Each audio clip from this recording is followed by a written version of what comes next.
It was a late afternoon in a bustling urban neighborhood, where the golden rays of the setting sun stretched across busy streets and cast long, dramatic shadows on the sidewalks. The city, normally an ever-present hum of honking cars, chattering pedestrians, and the clatter of daily life had settled into a rare, transient peace. Amidst this calming glow, the unmistakable figure of Mike Tyson, legendary in the boxing world for his fearsome strength and steely determination, strode along with a measured gait. Today, however, his eyes held a softer glint, reflecting thoughts of home and family rather than the roar of the ring. Just a few blocks away, outside a quaint, time-worn bakery famed for its irresistible buttery pastries, a woman waited patiently. Her name was Emily, a gentle soul with an undeniable radiance and a burgeoning glow that spoke of impending motherhood. Clad in an outfit both modest and elegant, Emily exuded a serene confidence as she clutched a small paper bag containing freshly baked croissants, the warm aroma of which mingled with the cool, whispering breeze. The bakery, with its inviting display of confections, had long served as a haven for locals seeking a momentary escape from the city's chaos. Neighbors and passers-by alike couldn't help but pause and appreciate the simple beauty of the scene. A woman, embodying hope and the promise of new life, quietly waiting for her husband, as the city bathed in the glow of dusk. Yet, beneath this veneer of tranquility, the seeds of an unforeseen drama were already being sown. In the distance, the rhythmic pulse of the urban sprawl underscored a tension that few could see, a tension that would soon shatter the fragile calm. Mike Tyson, a man whose reputation had been forged in the crucible of physical and emotional battles, was destined to confront an injustice that threatened not only his family's honor, but also the very ideals of fairness and dignity in the community.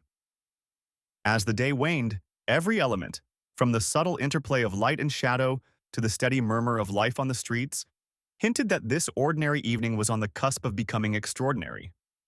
In that fleeting moment, the stage was set for a collision of forces: the quiet determination of an expectant mother, the raw, uncompromising fury of a legendary fighter, and the malignant presence of prejudice lurking in unexpected places.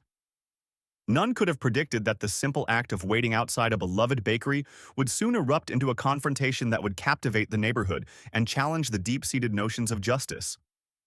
Emily stood beneath the amber glow of the sinking sun, a picture of serene beauty amid the urban clamor. Every line of her face, soft and luminous, spoke of resilience and a hopeful anticipation for the future.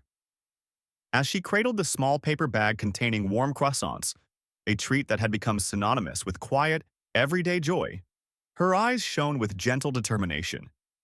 The slight rhythmic motion of her hand, caressing her rounded belly, was a silent hymn of maternal love, a promise of life unfolding even in a world that could be as harsh as it was beautiful. Every detail around her, the hum of conversation from nearby cafes, the rustle of leaves in a faint breeze, the distant laughter of children playing, wove together into a tapestry of peaceful normalcy. In that tender moment, the simple act of waiting for her husband, Mike Tyson, became imbued with a deeper significance. It was a pause in the relentless rush of modern life, a moment where hope triumphed over the mundane. Neighbors passing by exchanged knowing glances, silently acknowledging the quiet strength and grace that Emily exuded. Her posture, relaxed yet dignified, seemed to challenge the world to respect her presence, to honor the precious life growing within her. The promise of new beginnings hung in the air like a whispered secret, a promise that, even in a city marred by imperfections, beauty and hope could still flourish. Yet, beneath this calm exterior lay an undercurrent of tension, a hint that not all who roamed these streets would appreciate the purity of such hope. While many were caught up in the routine of daily survival, Emily's gentle spirit was a beacon of something far more profound: the unyielding power of love and resilience. As she waited, she felt both the weight of her responsibilities and the lightness of her dreams intermingling, a bittersweet reminder that every moment of peace was both a blessing and a prelude to the challenges yet to come.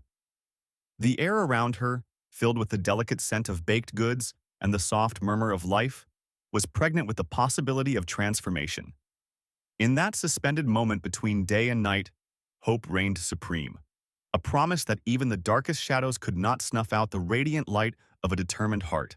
In stark contrast to the peaceful aura that enveloped the fading daylight, a dark presence emerged in the form of Officer Jackson. With an air of self-assured authority that bordered on arrogance, he strode into the scene like a storm cloud descending upon a clear sky. Officer Jackson's eyes, cold and unyielding, scanned the neighborhood with a predatory intensity, and when they landed on Emily, his demeanor shifted from indifferent routine to seething hostility. The officer's uniform, crisp and immaculately pressed, belied the venomous prejudice that had taken root in his heart over years of narrow-minded indoctrination. His face, set in a permanent scowl, was etched with the lines of disdain as he fixated on Emily, a woman whose presence in this upscale neighborhood he deemed incongruent with his biased vision of order. Without a hint of hesitation, he approached her with a measured, almost predatory gait, his every step echoing with an unspoken promise of retribution. His voice, sharp and clipped, cut through the gentle murmur of the gathering crowd as he leveled baseless accusations and derogatory remarks at her. Officer Jackson's words dripped with a mix of condescension and vitriol, his tone dismissing her mere existence as an anomaly in a world that, in his eyes, demanded conformity. The atmosphere grew heavy with tension as his presence seemed to darken the already dimming light. Bystanders, who had earlier been wrapped in the gentle cadence of everyday life, now exchanged uneasy glances as they sensed the brewing storm. In that charged moment, every whispered word and furtive glance spoke of a deep-seated prejudice, a belief that some lives were less worthy than others. Officer Jackson's intrusion into this serene scene was more than just a breach of peace. It was an aggressive assertion of authority fueled by a toxic mixture of racism and entitlement. His eyes, unblinking and ruthless, swept over Emily with an intensity that seemed designed to belittle and intimidate. With every step he took closer, the air grew thicker, as if the very fabric of the neighborhood was recoiling from the injustice about to unfold. His arrival was not merely a disruption. It was a harbinger of chaos, a catalyst that would soon shatter the fragile calm and expose the ugly underbelly of discrimination lurking beneath the surface of this seemingly ordinary afternoon. In that moment, it became chillingly clear that the peaceful serenity of the day was under imminent threat from forces of hatred and prejudice. Without warning, the already tense atmosphere took a dramatic and unjust turn when Officer Jackson leveled a false accusation at Emily, claiming she had stolen a cell phone from a nearby customer. His words, sharp as broken glass, sliced through the gentle hum of the neighborhood, transforming the serene afternoon into a scene of intense confrontation. Emily, standing calmly with a look of shock and disbelief, could scarcely comprehend how a simple moment of waiting could spiral into an allegation of criminal behavior. Officer Jackson's accusation was delivered with such certainty and venom that it left little room for reason or explanation. The officer's tone was not one of inquiry but of condemnation, a proclamation designed not to seek the truth but to impose his own prejudiced judgment. As he gestured wildly and barked out his baseless claims, the crowd's murmurs shifted from idle conversation to hushed whispers of disapproval and concern. Emily tried to protest, her voice trembling as she insisted that she had only been waiting for her husband and that the cell phone in question was none other than her own, a vital link to her daily life and personal memories. Yet, her words were drowned out by the officer's relentless barrage of accusations, each syllable dripping with disdain. The injustice of the situation was compounded by the blatant display of racial bias, as Officer Jackson's gaze never wavered from her, his eyes filled with a contempt that was as palpable as the cool evening air. The situation grew increasingly volatile as a small group of onlookers began to step forward, their expressions mirroring the outrage that simmered beneath the surface of the calm afternoon. They exchanged worried glances, silently questioning how such an egregious act could be perpetrated in broad daylight. Emily, her heart pounding in her chest, felt the weight of the accusation press upon her, a crushing reminder that in a world tainted by prejudice, even the most innocent moments could be twisted into scenes of cruelty and injustice. The false allegation, rooted in Officer Jackson's deep-seated bias, not only threatened her dignity but also foreshadowed the storm of violence and retribution that was quickly gathering momentum. As the echoes of his harsh words reverberated down the street, It became tragically clear that this was no ordinary misunderstanding. It was a calculated move by a man determined to assert his power over someone he deemed unworthy. In the wake of the baseless accusation, the already charged atmosphere erupted into a maelstrom of conflict. Emily's attempt to calmly explain herself only seemed to fuel Officer Jackson's fury, and his disdainful tone grew more aggressive with each passing second. The once quiet street now reverberated with the clamor of confrontation, as a small but growing crowd of onlookers watched in stunned silence. Emily's voice, trembling yet resolute, rose above the murmurs of disbelief as she repeated that she was merely waiting for her husband, and that she was carrying a precious new life within her. Instead of offering a listening ear, Officer Jackson's eyes flashed with an indignant mix of prejudice and anger. With each word, his rhetoric became sharper, his language more laden with racist undertones. The officer barked insults and demeaning remarks, his words intended to belittle her character and strip her of any dignity. Every gesture he made, every sneer and dismissive wave of his hand, spoke of a man who saw himself as an arbiter of order, a role that he abused to mask a deep-seated hatred for those who did not conform to his narrow view of society. The situation grew more volatile as a few brave voices in the crowd began to murmur their disapproval, though many remained frozen by fear or uncertainty. The tension was palpable. The air thickened with the collective anxiety of witnesses who knew that something far more sinister was unfolding beneath the surface of this public spectacle. Emily, despite the pain and humiliation of being falsely accused, stood her ground with a quiet dignity that only intensified the officer's animosity. Her clear eyes and determined stance challenged the very foundation of his authority, igniting a spark of defiance that could not be easily quelled. The dramatic escalation was not merely a clash of words, but a collision of ideals, one representing the resilience of an innocent soul, and the other the corrosive force of prejudice. In that charged moment, every heart in the gathering beat in unison, sensing that the simple act of waiting had transformed into a battle for justice and respect. The raw emotions swirling in the air were a prelude to the coming storm, a storm that would soon shatter the fragile calm and force the confrontation of deep, painful truths about power, identity, and the right to be treated with humanity. As the verbal assault against Emily escalated into a palpable maelstrom of tension, a sudden shift rippled through the gathering crowd. Mike Tyson, having been momentarily absent, arrived on the scene with an urgency that was impossible to ignore. His normally calm demeanor was replaced by a steely glare of protective fury as he took in the sight of his beloved wife Emily, unjustly berated and humiliated by Officer Jackson. Every step he took toward the confrontation reverberated with the weight of responsibility and righteous indignation. The legendary boxer's presence alone was enough to silence the murmurs of the onlookers, his imposing figure a living testament to strength and resilience. Without a word, Mike's eyes locked onto the man who had dared to degrade his wife, a gaze so intense it seemed to burn through the very fabric of injustice. The transformation was instantaneous. The warm, fading light of the evening now bore witness to an explosion of raw, unbridled power. Mike's fists clenched as he advanced, every muscle in his body coiled like a spring ready to unleash a torrent of retribution. His internal resolve was evident in the way he moved, a determined, almost predatory grace that left no doubt about his intentions. "You have no right to treat her like this," his silent, furious message seemed to echo through the tense air. The crowd instinctively parted, creating a path for the titan of the ring as he closed the distance between himself and Officer Jackson. In that electrifying moment, time appeared to slow, and every eye fixated on the impending clash between raw power and unchecked authority. The palpable shift in energy was a stark reminder that some battles transcended mere physicality. They were fights for dignity, justice, and the very soul of a community. Mike's intervention was not just about defending his wife. It was a stand against an entire system of bias and injustice that had reared its ugly head in this quiet corner of the city.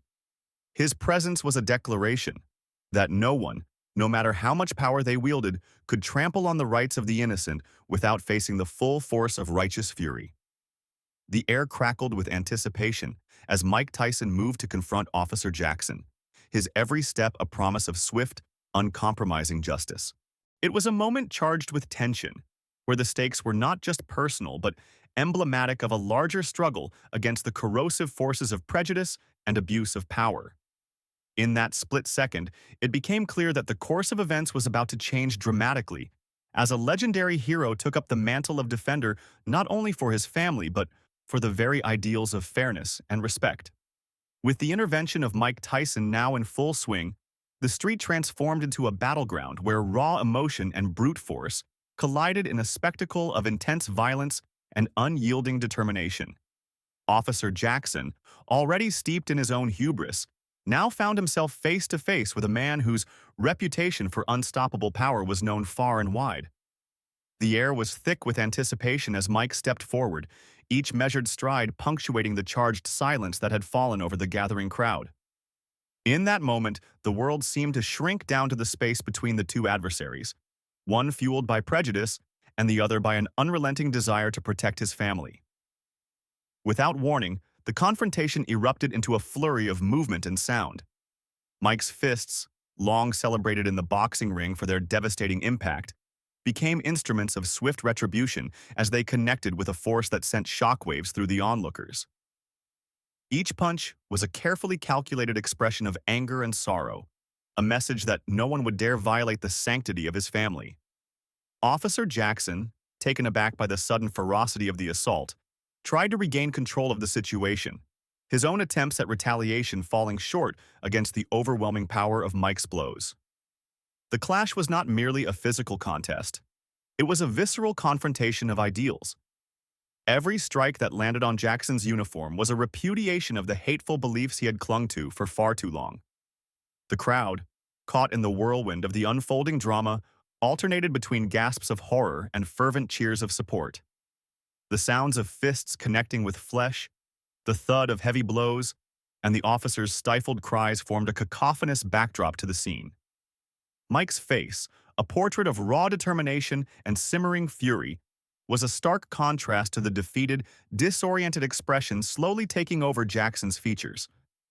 The violent exchange was punctuated by fleeting moments when time itself seemed to pause, the world holding its breath as the titanic struggle reached its crescendo.